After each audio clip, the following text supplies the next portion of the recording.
दोस्तों, इससे पहले वाली क्लास में हम लोगों ने जो है पॉलिटी में भाग 1 को जो अच्छे से कंप्लीट किया था। आज की क्लास में हम लोग जो है भाग 2 को यानी कि नागरिकता यानी सिटीजनशिप को जो है समझते हैं। इस नागरिकता को समझने से पहले हम लोग जो है दो वर्ड यानी दो शब्द को समझते हैं। पहला हो गया पर्सन और दूसरा हो गया आपको सिटीजन।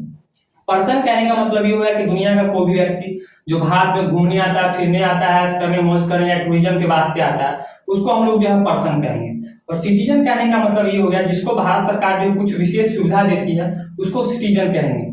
विशेष सुविधा के तौर पर आपको हो गया जैसे कि वैसे व्यक्ति जिसको भारत में जो है धरना प्रदर्शन देने का अधिकार है, उसको जो है सरकार के खिलाफ आलोचना करने का अधिकार है, उसको भारत में किसी भी संवैधानिक पद पर जाने का अधिकार है, उसको राष्ट्रपति बनने का अधिकार है, उसको मुख्यमंत्री बनने का अधिकार है, उसको जो है भारत में जो है वोट डालने का अधिकार है। तो ऐसे कुछ विशेष अधिकार जो किसी व्यक्ति को दिए जाते हैं तो वैसे व्यक्ति को जो हम लोग सिटीजन या नागरिक कहते हैं। लेकिन पर्सन तो कोई भी आ गया, भारत में घूमने आया, फिरने आया, लेकिन उसको भारत में जो है किसी भी संवैधानिक पद पर जाने का अधिकार, भारत में वोट डालने का अधिकार, ये सब अधिकार नहीं होता है। वो सिर्फ एक पर्सन होता है, एक व्यक्ति होता है। तो ये जो है पर्सन और नागरिक में अंतर होता है। तो उसी नागरिकता को हम लोग समझते हैं कि नागरिकता क्या है। अब इस नागरिकता की चर्चा हमारे संविधान में जो है आर्टिकल 5 से लेकर 11 तक किया गया। कहां तक? 5 से लेकर 11 तक किया गया। इस नागरिकता की चर्चा जो है, नागरिकता की चर्चा सर्वप्रथम जो है अरस्तु ने किया था। किसने किया था? तो अरस्तु ने किया था। ये क्वेश्चन एग्जाम में बार बार पूछता है कि नागरिकता की चर्चा जो सर्वप्रथम किसने किया था? तो अरस्तु ने किया था। अब हम लोग जो है आर्टिकल 5 से लेकर 11 तक समझते हैं कि आर्टिकल 5 से लेकर 11 हमारा नागरिकता के संबंध में क्या कहता है। जैसे आर्टिकल 5 है, आर्टिकल 5 क्या कहता है कि संविधान के प्रारंभ में नागरिकता, यानी जब संविधान हमारा लागू हुआ था तो उस समय जो किस आधार पर जो है भारत के लोगों को जो है नागरिकता दी गई। तो आर्टिकल 5 क्या कहता है? संविधान के प्रारंभ में नागरिकता। इसमें क्या क्या लिखा गया कि जिसका जन्म भारत में हुआ, यानी ऐसा कोई व्यक्ति जिसका जन्म भारत में होता है, कोई भी, उसको हम लोग जो है भारत का नागरिक मानेंगे। दूसरा इसमें लिखा गया था उसके माता पिता जो है भारतीय हो, ऐसा कोई बच्चा जिसके माता पिता जो है भारतीय हो, उसके आधार पर जो हम लोग जो है उसको भारत का नागरिक मानेंगे। तीसरा लिखा गया था कि ऐसा कोई व्यक्ति जो संविधान लागू होने से 5 वर्ष पूर्व से जो है अगर भारत में रह रहा हो तो वैसे व्यक्ति को भी जो हम भारत का नागरिक मानेंगे। ये तीनों कंडीशन ही फॉलो करना था उस समय, यानी तीनों में से किसी एक कंडीशन को अगर फॉलो करता है तो हम उसको जो है भारत का नागरिक मानेंगे। जैसे पहला कंडीशन है कि जन्म उसका भारत में हुआ, यानी ऐसा कोई व्यक्ति जिसका जन्म अगर भारत में होता है तो उसको हम जो है भारत का नागरिक मानेंगे। दूसरा, अगर उसके माता पिता अगर भारतीय हो तो वैसे व्यक्ति को जो हम भारत का नागरिक मानेंगे। तीसरा, अगर संविधान लागू होने, यानी संविधान हमारा जो 26 जनवरी 1950 को लागू हुआ, तो 26 जनवरी 1950 के 5 साल पहले से अगर कोई व्यक्ति अगर भारत में रह रहा है तो उसको भी जो हम लोग जो है भारत का नागरिक मानेंगे। यह हमारा आर्टिकल 5 कहता है। आर्टिकल 6 कहता है कि पाकिस्तान से भारत आए लोगों की नागरिकता, यानी आप सभी को पता है जब 15 अगस्त 1947 ईस्वी को भारत का नागरिकता होता है तो लोगों को पहले ही भनक लग गया रहता है कि भैया भारत और पाकिस्तान का बंटवारा होने वाला है, पाकिस्तान जैसा एक नपुंसक देश बनने वाला है। तो पाकिस्तान में उस समय जो लोग रह रहे थे वो पहले ही समझ गए थे कि भैया अगर हम पाकिस्तान में रहते हैं, कुछ बुद्धिजीवी लोग थे जो उस समय समझ गए थे वहां पर कि अगर हम यहाँ पर रहेंगे तो पाकिस्तान हमारी जिंदगी जो है नर्क बना देगा, इसलिए हमको जो है पाकिस्तान छोड़कर जो है भारत चल जाना चाहिए। तो वही व्यक्ति जो पाकिस्तान से भारत में आ गए थे तो उन लोगों के लिए जो नागरिकता का प्रावधान जो है आर्टिकल 6 में किया गया था, यानी पाकिस्तान से भारत आए लोगों की नागरिकता। लेकिन आगे चलकर जो इसमें एक चीज और ऐड कर दिया गया कि जो व्यक्ति 19 जुलाई 1948 के बाद अगर भारत में पाकिस्तान से आता है तो उसको भी भारत की नागरिकता लेने के लिए जो है 6 मंथ तक जो है वेट करना पड़ेगा। यानी 19 जुलाई 1948 से पहले अगर भारत में आ गए हो तो कोई दिक्कत नहीं, उसको तो हम ऐसे नागरिकता दे देंगे भारत की नागरिकता। लेकिन 19 जुलाई 1948 के बाद अगर वो भारत में आता है तो फिर वहां पर ऑफिस बनाया गया था, उस ऑफिस में जाकर आप अप्लाई कीजिए कि हमको भारत की नागरिकता दिया, अपना डिटेल ब्यौरा दीजिए, उसके बाद आप 6 मंथ तक वेट कीजिए, उसके बाद जो है सरकार डिसाइड करेगी कि आपको नागरिकता जो है कैसे दिया जाएगा। तो ये आर्टिकल 6 कहता है पाकिस्तान से भारत आए लोगों की नागरिकता। अब आर्टिकल 7 देखिए, आर्टिकल 7 ये कहता है कि भारत से पाकिस्तान जो व्यक्ति भारत से पाकिस्तान चला गया फिर पाकिस्तान से पुनः भारत में आ गया तो वैसे व्यक्तियों के संबंध में नागरिकता का प्रावधान जो है आर्टिकल 7 में किया गया था। कहने का मतलब ये होगा कि जहां भारत और पाकिस्तान बना तो कुछ व्यक्ति ऐसे भी थे जिनको लगा कि नहीं पाकिस्तान उनके लिए बेस्ट जगह होगा तो वो पाकिस्तान चले गए। लेकिन जैसे वो पाकिस्तान गए तो वहां जाके समझ गए कि भैया तो पहले अपने खुद दरिद्र है, तो खुद एक समय जाके बर्बाद हो जाएगा, तो हमारी रक्षा कैसे करेगा, हमारी सेवा क्या करेगा, हमारे ख्यालों हमारी जरूरतों को क्या देखेगा। तो वो व्यक्ति समझ गए, तो वो व्यक्ति जो है बेशक भारत से पाकिस्तान चले गए लेकिन फिर वो पाकिस्तान से जो है वापस लौट कर जो अपने देश भारत में आ गए। तो वैसे व्यक्तियों के संबंध में जो है नागरिकता का प्रावधान जो है आर्टिकल 7 में किया गया था। लेकिन इसमें भी आगे ऐड कर दिया गया कि जो व्यक्ति 1 मार्च 1947 के बाद अगर पाकिस्तान से भारत में आता है तो उसको फिर जो है 6 मंथ तक जो है भारत की नागरिकता लेने के लिए वेट करना पड़ेगा। यानी कि कोई व्यक्ति अगर 1 मार्च 1947 से पहले अगर भारत से पाकिस्तान से अगर भारत आ जाता है तो कोई दिक्कत नहीं है, उसको तो हम भारत की नागरिकता ऑटोमेटिक जो है दे देंगे। लेकिन जो व्यक्ति 1 मार्च 1947 के बाद जो भारत में आता है तो उसको फिर जो है 6 मंथ तक जो है भारत की नागरिकता लेना वेट करना पड़ेगा। तो ये हमारा आर्टिकल 7 कहता है। अब आर्टिकल 8 ये कहता है कि भारत से बाहर जन्म लेने वाले लोगों की नागरिकता। ये बेसिकली आर्टिकल 8 वैसे लोगों के लिए बनाया गया था जो हमारे स्वतंत्रता सेनानी थे, क्योंकि भारत के आजादी में जो वैसे सिर्फ ऐसे व्यक्ति तो नहीं थे जो भारत में रहकर ही जो भारत के आजादी के लिए जो आंदोलन कर रहे थे, कुछ ऐसे स्वतंत्रता सेनानी भी थे जो भारत से बाहर के रहकर भी जो है भारत की आजादी के लिए जो है संघर्ष कर रहे थे। तो उनके बच्चे जो है भारत से बाहर ही पैदा हो गए, तो उनको जो है कैसे नागरिकता दिया जाएगा? तो वैसे व्यक्तियों उनके बच्चों के लिए जो है नागरिकता का प्रावधान जो है आर्टिकल 8 में किया गया। यानी भारत से बाहर जन्म लेने वाले लोगों की नागरिकता का प्रावधान कहां किया गया? तो आर्टिकल 8। देखिए आर्टिकल 5 से लेकर 8 आर्टिकल ये 5 से लेकर 8 तक जो है बेसिकली आपको जो है संविधान का जो शुरू था उस दौर में इसका प्रभाव था। अब आर्टिकल 9 आता है। देखिए आर्टिकल 9 बातचीत थोड़ा बाहर हो रहा है। आर्टिकल 9 में क्या कह रहा है? आर्टिकल 9 ये कह रहा है कि विदेशी नागरिकता लेने पर जो है भारत की नागरिकता जो है स्वतः समाप्त हो जाएगी। आप सभी को पता है कि भारत में जो है एकल नागरिकता है। कैसी नागरिकता है? एकल नागरिकता है। अगर सपोज दैट मान के चलिए, अगर मैं अभी तो भारत का नागरिक हूं, अगर अभी सपोज दैट चलिए कि मैं अगर अमेरिका का नागरिक ले लेता हूं तो क्या होगा? जैसे मैं अमेरिका का नागरिक लूंगा ऑटोमेटिक जो मेरी भारत की नागरिकता है वो स्वतः समाप्त हो जाएगी। जैसे एग्जांपल के तौर पर मैं आपको सुनाता हूं अक्षय कुमार। आप सभी लोग जो अक्षय कुमार को जानते होंगे, वो उसने जो है कनाडा की नागरिकता ले रखी है। तो उसने जब कनाडा की नागरिकता ले रखी है तो उसकी भारत की नागरिकता जो है समाप्त हो चुका है। वो तो वैसे तो भारत में पैदा हुआ था लेकिन उसने ले लिया कनाडा की नागरिकता, तो उसकी नागरिकता जो है भारत की समाप्त हो चुकी है। आप अक्सर देखते हैं इसके लिए जो ट्रोल होता रहता है, जब भी कोई चुनाव ना होता है तो हमेशा वो ट्रोल होता है, क्योंकि उसको वोट डालने का अधिकार तो है नहीं, क्योंकि भारत का नागरिक तो है नहीं। तो लोग कहते रहते हैं कि अक्षय कुमार तो अपने आप को बहुत बड़ा देशभक्त कहता है, हमेशा जो है फौजी फिल्में बनाता है, लेकिन नागरिकता उसने जो है कनाडा के लिए रखी है। वही जो हमारा आर्टिकल 9 कहता है कि विदेशी नागरिकता लेने पर जो है भारत की नागरिकता स्वतः समाप्त हो जाएगी। अब आर्टिकल 10 ये कहता है कि नागरिकता का तब तक बनेगा जब तक आप लोग कोई देश विरोधी कार्य नहीं करते हो। यानी कहने का मतलब ये हुआ, ये बेसिकली उसलिए बनाया गया था, अभी से मैंने आप सभी को बताया कि नागरिक को जो है भारत में जो है सरकार के खिलाफ बोलने का, आलोचना करने का अधिकार होता है, धरना प्रदर्शन करने का अधिकार होता है। अगर ये शब्द नहीं लिखा गया होता आर्टिकल 10 में कि नागरिकता का तब तक बने रहना जब तक देश विरोधी कार्य नहीं करते हो, तो सरकार इसका बहुत फायदा उठाती। अब जैसे ही मान के चलिए सरकार को नीति लाती, मैं सरकार का विरोध करता तो सरकार सबसे पहले क्या करता? मेरा नागरिकता ही समाप्त कर देता, क्योंकि सरकार के खिलाफ बोलने का अधिकार तो सिर्फ नागरिक को है। तो मेरा नागरिकता ही समाप्त कर देता, ना आता बांस ना बता बांसुरी। जैसे नागरिकता मेरा समाप्त कर देगा तो मुझे सरकार के खिलाफ बोलने का अधिकार ही नहीं होता। इसलिए हमारे संविधान विशेषज्ञ थे वो समझते थे इस बात को, इसलिए उन्होंने लिख दिया आर्टिकल 10 में कि नागरिकता का तब तक बने रहना जब तक कोई आप कोई देश विरोधी कार्य नहीं करते हो। यानी आप कोई देश के विरोध कार्य करोगे तभी आपका आर्टिकल 10 के तहत जो आपकी नागरिकता को जो है समाप्त कर दिया जाएगा। आर्टिकल 11 कहता है कि नागरिकता पर कानून बनाने का अधिकार संसद को है। ये क्वेश्चन एग्जाम में बार-बार पूछता है कि नागरिकता पर कानून बनाने का अधिकार किसको है? तो हमारी भारतीय संसद को है। हमारी नागरिकता पर जब भी कोई कानून बनाएगा तो कौन बनाएगा? तो संसद बनाएगा। ये हमारा हो गया आर्टिकल 5 से लेकर 11 तक। इसको आप लोग बार-बार देखिएगा, याद हो जाएगा, कुछ दिमाग से ट्रिक लगाइएगा, याद हो जाएगा, कोई रटने की जरूरत नहीं है। जैसे कि हमारा आर्टिकल 5 ये कह रहा है कि संविधान के प्रारंभ में नागरिकता, यानी संविधान जब बना था उस समय नागरिकता। आर्टिकल 6 कहता है कि पाकिस्तान से भारत आए लोगों की नागरिकता। आर्टिकल 7 कहता है कि भारत से पाकिस्तान चला गया फिर वापस भारत में आ गया तो वैसे लोगों के संबंध में भारत नागरिकता का प्रावधान आर्टिकल 7। 8 कहता है कि भारत से बाहर जन्म लेने वाले लोगों की नागरिकता। आर्टिकल 9 कहता है कि विदेशी नागरिकता अगर आप लेते हो तो ऑटोमेटिक आपकी नागरिकता समाप्त हो जाएगी। आर्टिकल 10 कहता है कि नागरिकता का तब तक बने रहना जब तक आप कोई देश विरोधी कार्य नहीं करते हो। 11 कहता है कि नागरिकता पर कानून बनाने का अधिकार किसको है? तो संसद को है। तो ये हमने देख लिया 5 से लेकर 11 तक। अब 11 जो कहा गया है कि नागरिकता पर कानून बनाने का अधिकार संसद को है, तो अब हम लोग देखते हैं कि नागरिकता पर कैसे कब जो कौन सा कानून बनाया गया है और कब जो उसमें संशोधन किया गया। जैसे ये देखिए, सबसे पहले नागरिकता अधिनियम जो है 1955 में लाया गया था। कब लाया गया था? 1955 में। इस पर जो है समय समय में जो है संशोधन किया गया, जैसे कि 1986 में इसमें संशोधन किया गया, 92 में किया गया, 2003 में किया गया, 2005 में किया गया, 15 में किया गया, 19 में भी किया गया। 19 में देखिए कितना हो हल्ला हुआ था नागरिकता के लिए। इसी को हम देखते हैं।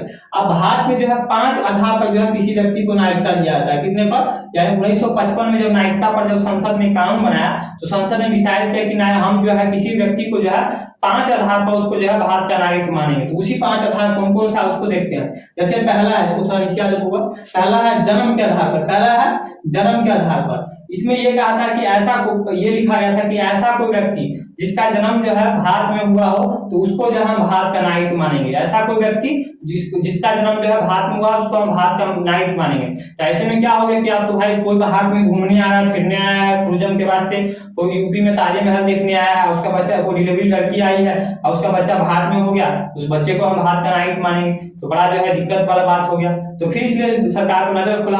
तो फिर जो 1986 में जो इस बार इस लाइन में संशोधन किया गया और लिखा गया कि दो माता पिता जो है भारतीय हो, यानी कि माता पिता में से कोई जो है भारतीय हो तभी उसको जो है भारत का नागरिक मानेंगे। लेकिन फिर इसका जो है मिसयूज होने लगा। मिसयूज होने लगा, इसमें लिखा गया कि माता पिता में से कोई भारतीय हो तो उसको हम भारत का नागरिक मानेंगे। तो इसका फायदा जो हमारा पुत्र जी जो पाकिस्तान है, पुत्र बेटा, वो इसका गलत फायदा उठाने लगा। अब पाकिस्तान का कोई लड़का है वो पढ़ने के लिए भारत में आया, बेसिकली जम्मू कश्मीर वाले क्षेत्र में, क्योंकि वहां से तो पाकिस्तान सटा हुआ, वहां पढ़ने आया, वहां मुस्लिम की संख्या ज्यादा है तो वहां पढ़ने आया आपको अपने क्या कहते हैं जम्मू कश्मीर में। अब यहाँ पढ़ते पढ़ते उसने किसी लड़की के साथ अपना जो है प्रेम मोहब्बत किया, वहां पर जो है उसके संबंध बनाया, उसका एक बच्चा हो गया। जैसे बच्चा हुआ छोड़ छाड़ के यहाँ से वापस पाकिस्तान भाग गया। तो यहाँ तो लिखा गया है कि माता पिता दोनों में से कोई भारतीय हो तो बच्चा तो यहाँ पैदा से करके चला गया ना बच्चा, तो बच्चा कैसा हो, बच्चा तो भारत का नागरिक हो जाएगा। तब फिर सरकार का यहाँ नजर खुला कि भैया आपने क्या लिख दिया। तो फिर इस लाइन में 2003 में संशोधन किया और बोला कि दोनों कानूनी रूप से जो है वैध हो, यानी कि माता पिता जो है दोनों, यानी बच्चा पैदा होने वाला उसके माता पिता दोनों जो है कानूनी रूप से वैध हो तभी उस बच्चे को जो है भारत का नागरिक मानेंगे। ये हमारा कहा कि जन्म के आधार पर। दूसरा क्या है, वंश के आधार पर। इसमें यह कहा गया था कि कोई ऐसा व्यक्ति जिसका वंश जो भारत में चला है तो उसको जो है भारत का जो है नागरिक मानेंगे। तो शुरुआत में जो है वंश का आधार जो है बच्चे का पिता को माना जाता था, यानी कि किसी बच्चे को नागरिक देना है उसका वंश का आधार उसके पिता को माना था। लेकिन बाद में फिर महिलाओं ने जो इस पर केस किया कि भैया बच्चा तो जो है अकेले मर्द पैदा नहीं करता है, मियां बीवी दोनों मिलकर करता है, तो इसलिए जो है वंश का आधार मियां बीवी दोनों होना चाहिए। तो फिर 1992 में इस लाइन में संशोधन किया गया, बोला कि वंश का आधार जो है माता पिता दोनों को माना जाएगा। वंश का आधार किसको माना जाएगा, माता पिता दोनों को माना जाएगा। तो ये हो गया वंश के आधार पर। तीसरा ये कहा है कि पंजीकरण के द्वारा। किसके द्वारा, पंजीकरण के द्वारा। इसमें यह कहा गया कि ऐसा कोई व्यक्ति जो 7 वर्ष से लगातार अगर भारत में रह रहा हो, ऐसा कोई व्यक्ति जो 7 वर्ष से भारत में रह रहा हो, उसको लग रहा है कि नहीं भैया मुझे भारत की नागरिकता ले लेनी चाहिए, तो फिर वो जो है भारत का जो है आपको जो अपना गृह मंत्रालय हो गया वहां पर जाके अप्लाई करे और फिर उसको जो है भारत का नागरिकता भारत सरकार डिसाइड करेगी कि देना है कि नहीं देना। ये हो गया अपना हो गया पंजीकरण के आधार पर। अब आगे हम देखते हैं कि चौथा देशीकरण के आधार पर। देखिए देशीकरण के आधार पर क्या है, मतलब ये हो गया, ये बेसिकली इसको थोड़ा सही कर लें। देशीकरण, देखिए देशीकरण करेंगे मतलब ऐसा कोई व्यक्ति जो कला में, विज्ञान में या फिर भारतीय भाषा में से किसी एक भाषा को जानता हो, वैसे व्यक्तियों के लिए जो है इसका नागरिकता देने का प्रावधान किया गया। कहने का मतलब ये हो गया कि कोई व्यक्ति जैसे कला में है, कोई क्रिकेटर है, कोई म्यूजिशियन है, कोई सिंगर, बहुत बड़ा सिंगर है, या फिर कोई विज्ञान के क्षेत्र में कोई इसने जो है साइंस में कुछ अच्छा किया है, ऐसा कोई व्यक्ति, तो ऐसे व्यक्ति को जो है भारत का नागरिकता देने का प्रावधान इसलिए किया गया कि मान के चलिए कोई अमेरिका का कोई बहुत बड़ा जो है, मान के चलिए विज्ञान के क्षेत्र में किसी ने अच्छा काम किया, साइंस के क्षेत्र में, तो भारत सरकार उसको भारत नागरिकता देने का प्रावधान इसलिए करेगी कि वो अगर उसको भारत का नागरिकता दे देगी तो कहीं नागरिकता देगी तो कहीं भी जाएगा तो उसको लगेगा कि भारत का नागरिक, इससे जो है भारत का नाम होगा। तो इसलिए इसमें कहा है देशीकरण के द्वारा कि और कोई व्यक्ति कला में, विज्ञान में या और अच्छा जानकार है और भारतीय भाषा, यानी कि हमारे संविधान की 7वीं अनुसूची में जो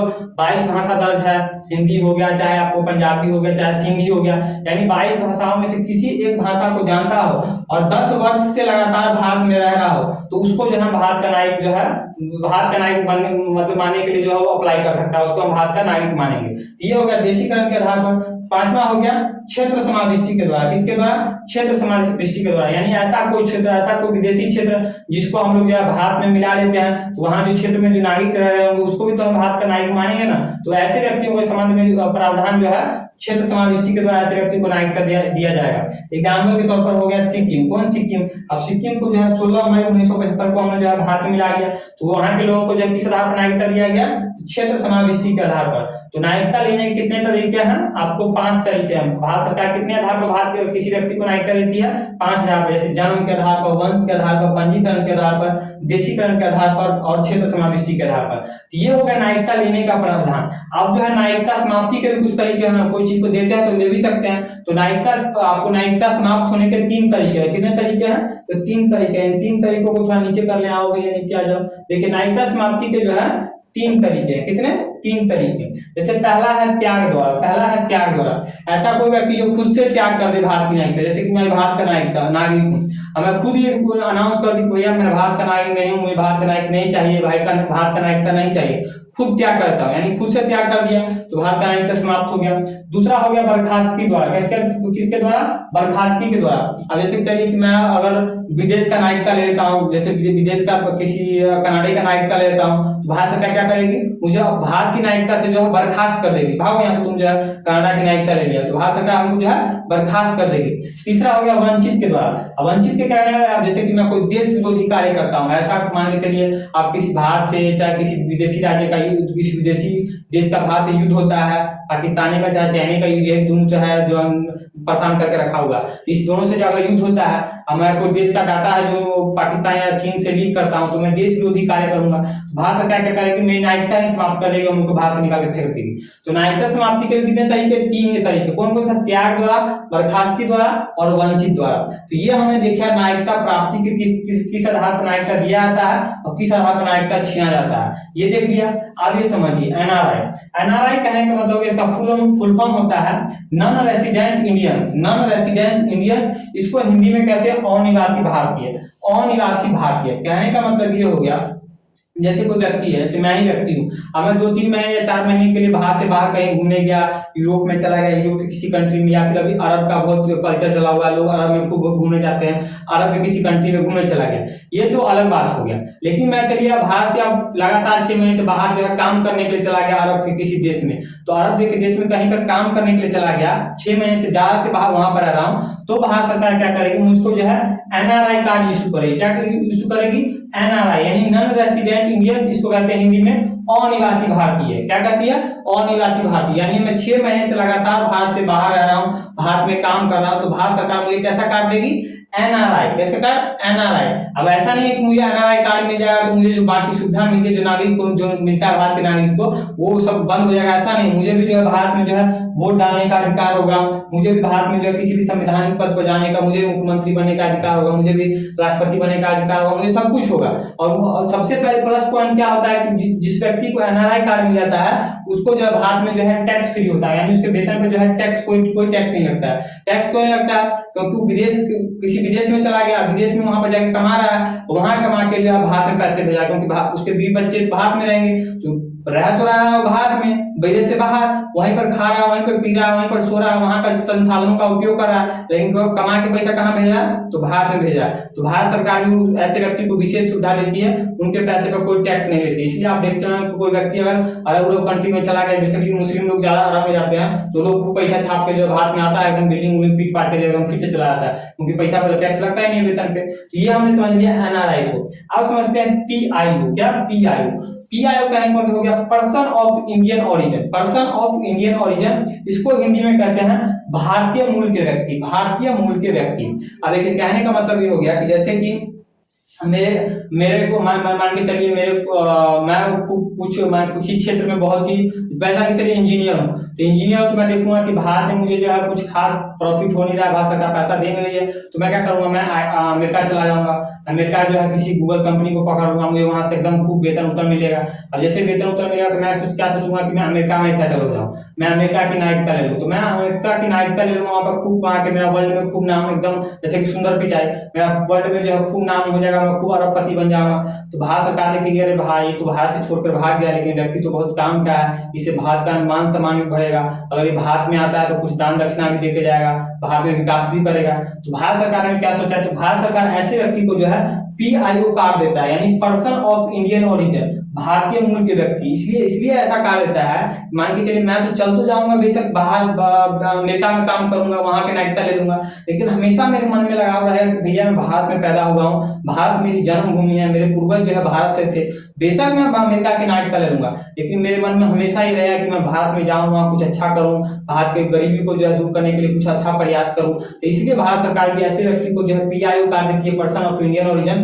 भैया तुम भारत में आओ, भारत को घूमो फिरो, भारत का मांस और जगह जाओ तो बताओ कि हम भारत के व्यक्ति हैं, हम भारत के व्यक्ति थे, हमारे पूर्वज जो है भारत से थे, भारत में आगे कुछ विकास कार्य करो। तो ऐसे व्यक्ति को जो भारत सरकार person of Indian origin card देती है। जैसे एग्जाम्पल के तौर पर आप दे सकते हैं ऋषि सुनक। अभी ऋषि सुनक का नाम सभी ने सुना होगा, ब्रिटेन का जो है प्रधानमंत्री बने। तो कौन है? क्या भारतीय मूल के व्यक्ति हैं।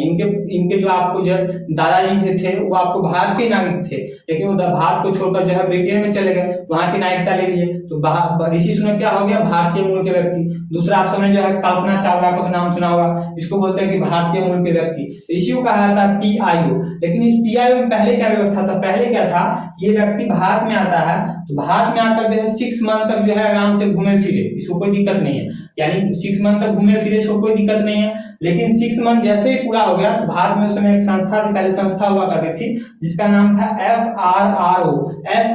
इसका फुल फॉर्म हो गया foreigners regional registration office, foreigners regional registration office. अभी 6 महीना तक व्यक्ति तो आ गया, पीआईओ कार्ड वाला कोई व्यक्ति भारत में तो आ गया, अभी 6 महीना भारत में घूम रहा है, फिर रहा है। लेकिन जैसे 6 महीना उसका पूरा था, उसको फिर जाके जो है एफआरआरओ ऑफिस में जाके रिपोर्ट करना होता था कि भैया हम यहाँ पर हैं, इतने दिन के लिए रहेंगे, वहां से अनुमति लेना पड़ता था, फिर उसको अनुमति मिलता था। बड़ा लपेचा वाला मामला था। फिर क्या हुआ कि 2015 में जब हमारे मोदी जी आए, तो आप लोग सब लोग जान भी करते हैं कि मोदी जी जो है चेंज करने में कुछ एक्सपर्ट रहते हैं, हमेशा जो है चेंज वाली बात करते रहते हैं। तो फिर मोदी जी ने चेंज व्यवस्था की। मोदी जी ने क्या किया?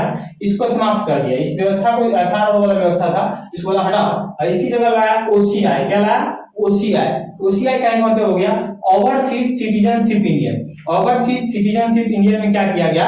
इसके तहत जो है जो व्यक्ति भारतीय मूल के व्यक्ति है उसको जो है लाइफ लॉन्ग वीजा दे दिया गया। लाइफ लॉन्ग वीजा कहने का मतलब ये हो गया कि जब कोई व्यक्ति किसी दूसरे देश में जाता है तो उसको जो है वीजा लेना होता है, उस देश से जो है वीजा लेना होता है, और अपने देश से जिस देश से जा रहा है उस देश से उसको पासपोर्ट लेना होता है। तो यही व्यक्ति था कि पहले कोई व्यक्ति आ रहा है तो उसको जो है भारत में कोई विदेश से भारत आ रहा है तो उसको भारत से जो है वीजा लेना पड़ेगा। तो यहाँ पर क्या कर दिया गया? ओसीआई के तहत इस एफआरआरओ को समाप्त कर दिया गया और ऐसे व्यक्ति को जो है लाइफ लॉन्ग वीजा दे दिया गया।